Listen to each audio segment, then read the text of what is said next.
Husband ditched our family to join a no relationships allowed cult with his friends.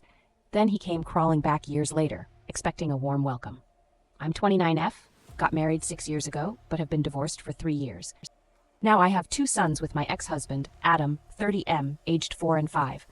But I have full custody of them since he didn't want to be bogged down because of his family. He and I were happily married for 3 years, had 2 beautiful kids, and were even planning on buying our own house so we could move out from the apartment we lived in when he suddenly hit me with, "I want to be single and explore the world." Right now, we'd been together since high school, so we were all we knew. He was my first everything, and I was his. I always assumed that for us it was a together, forever kind of thing. He was fine with not having been with enough people other than me, but after 3 years of being married, he told me that he wasn't happy and wanted us both to be free of this burden, talking about our marriage and our family so we could live our life to the fullest. It was all weird freethinker talk, like my dad would refer to it, and I didn't understand any of it because I thought he loved me. He insisted that he did love me, but he also loved himself, apparently, and wanted to give himself a fair chance to explore the world. I even suggested opening up our marriage temporarily, no matter how much it hurt me, just so I could make sure that he stays married to me and doesn't actually leave. But he wasn't into that idea and was hell-bent on getting divorced so that both of us could do this the right way. I was heartbroken after that discussion because it had literally come from nowhere. When I started crying in front of him, he told me that it would all be fine and to have faith in our love because if we were meant to be, then he'd find his way back. It was ridiculous and unfair, but that's how our marriage ended. One fine day, he just decided to pack his bags and leave so he could explore the world and be on his own for a while, leaving me and his 2 kids behind without giving a damn about what would happen to us. I'd even asked him what he thought was going to happen to the kids, and he suggested that I leave them with someone I trust, and then I should go explore the world, travel, meet new people, and live a generally adventurous life as well so I could grow. I was stunned because, as far as I'm concerned, if we bring kids into this world, then it's our responsibility to make sure we raise them well, protect them, and make sure all their needs are met as a parent. You literally cannot and should not go running off to travel the world, leaving your kid behind. And that's what convinced me that he was completely off his rocker at the time. So, I didn't fight the divorce anymore and didn't contest it. The settlement was easy since he didn't want anything and was ready to give it all up. His parents were loaded, so the alimony and child support weren't a big issue either. He got visitation rights, but he rarely ever visited. Even when he would, he'd make me drop the kids off at his parents' place and then wait in another room so he could meet them without being reminded of the past. But even those visits stopped after the first couple of months. I found out the real reason behind the change in his behavior a lot later from a friend of mine, Rachel, who happened to have a couple of friends in common with Adam. Rachel's cousin happened to be part of the friend circle that Adam had been influenced by, and she's the one who told me about them about 2 months after the divorce.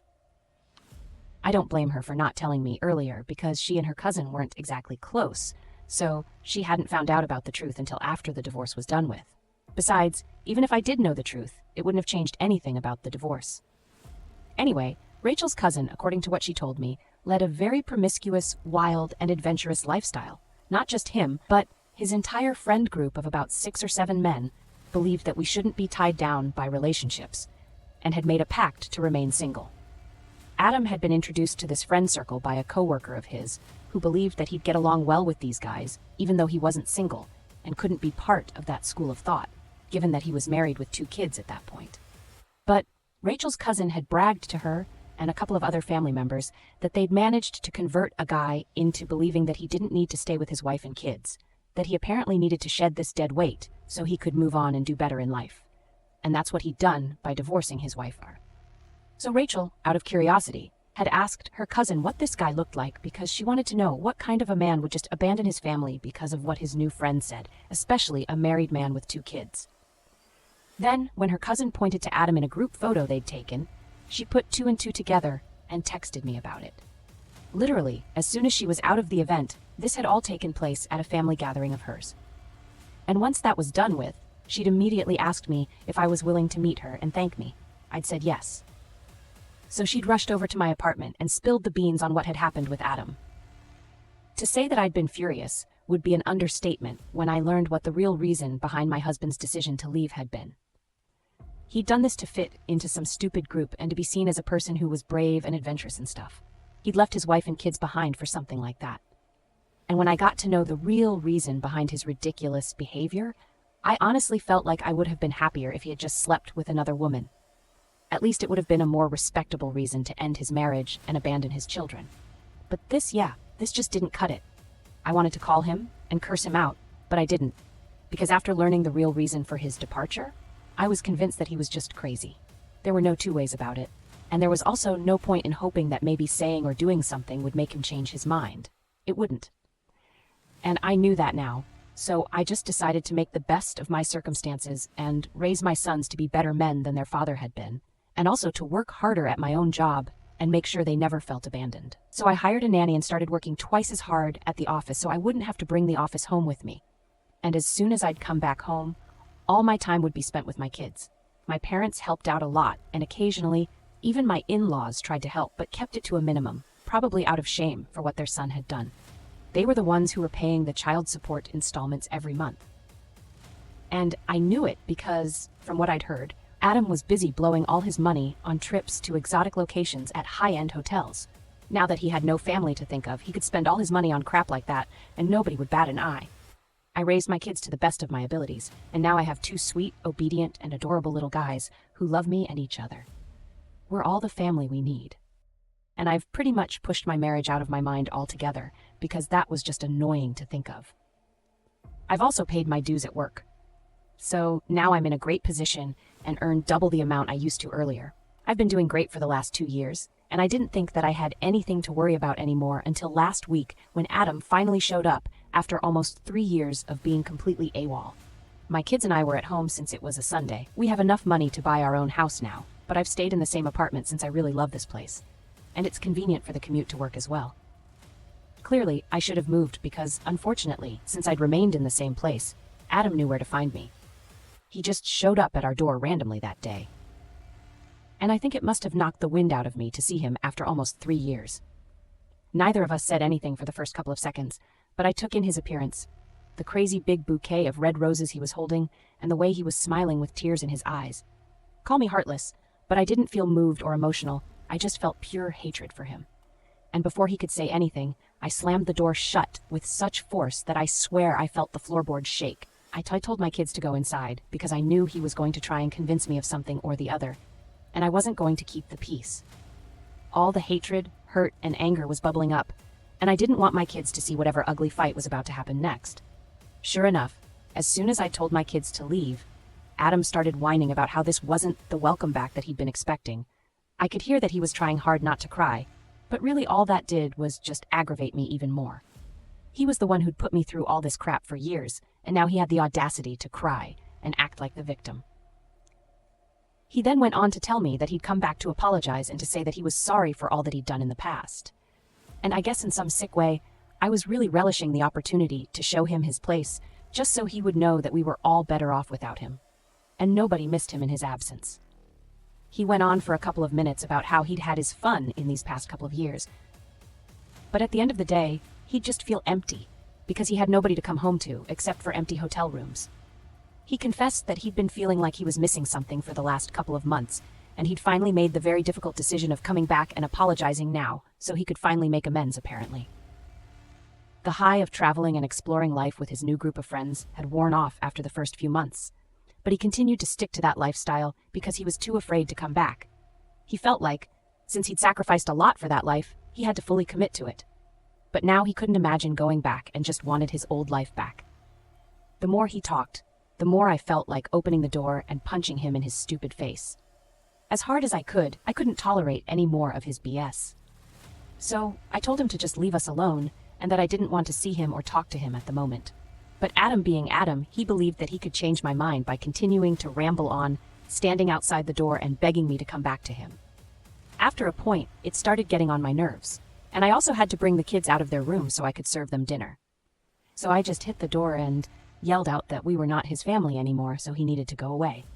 And I think that took him in shock, because after that, I didn't hear him anymore. As soon as I'd given the kids their dinner, I called my attorney and told her everything that had happened just to be on the safe side. Then I called my parents and told them about Adam, whatever he had said, and then what I'd said.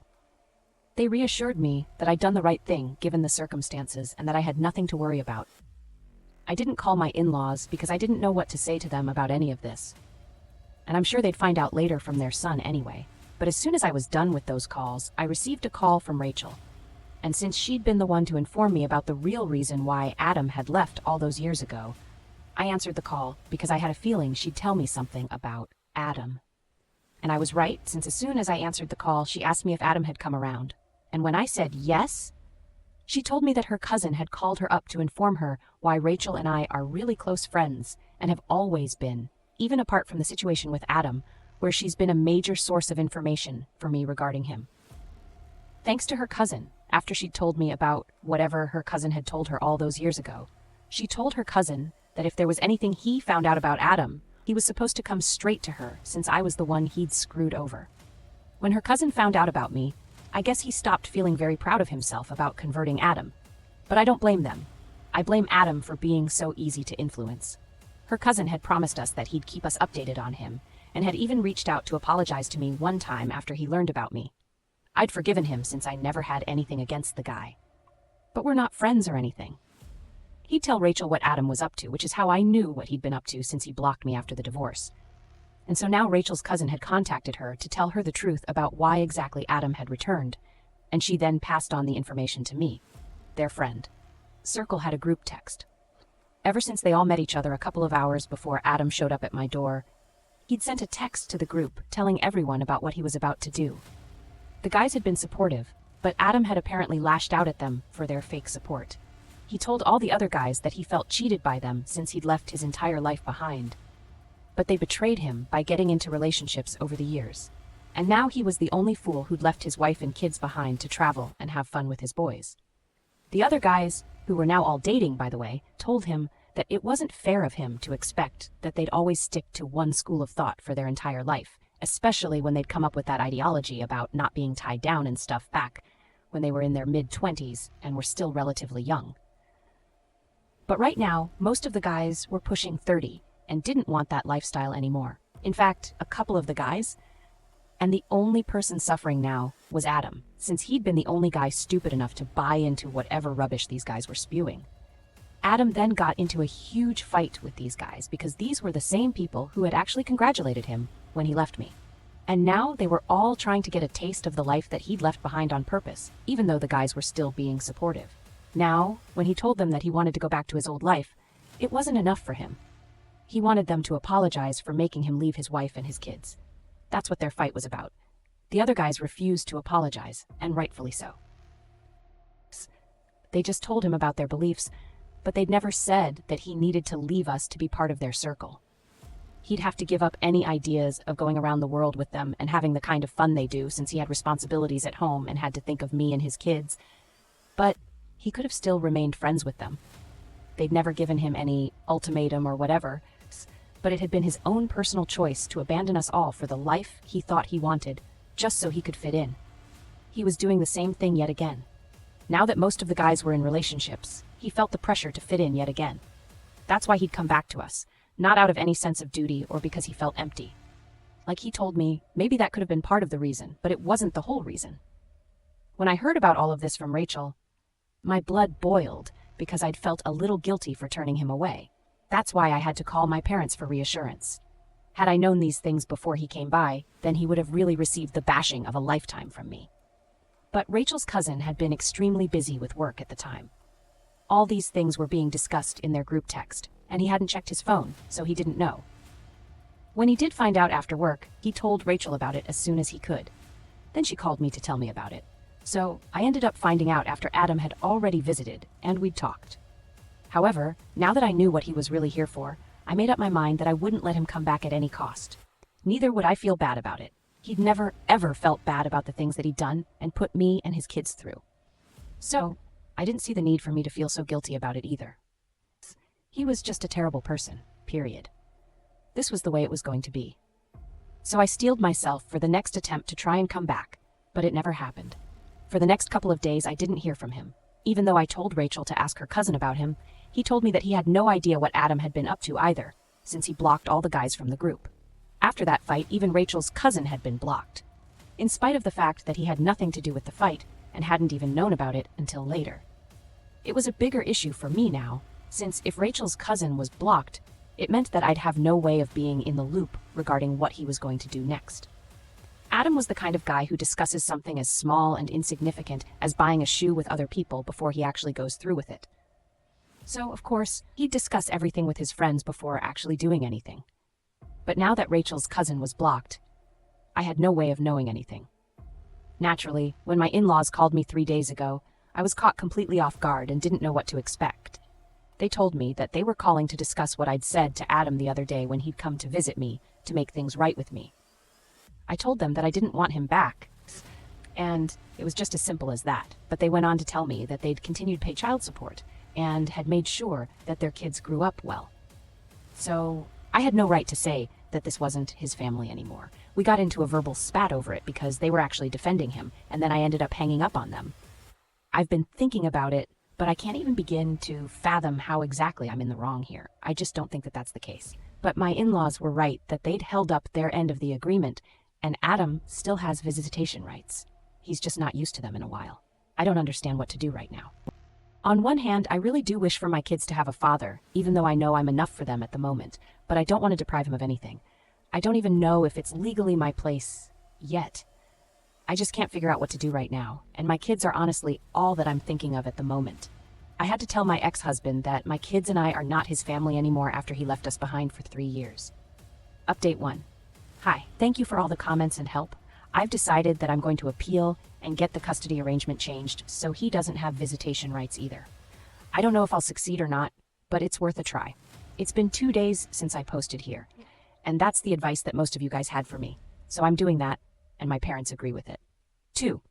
Paying child support just meant that Adam and his parents had held up the legal end of the arrangement, but everything else was all me.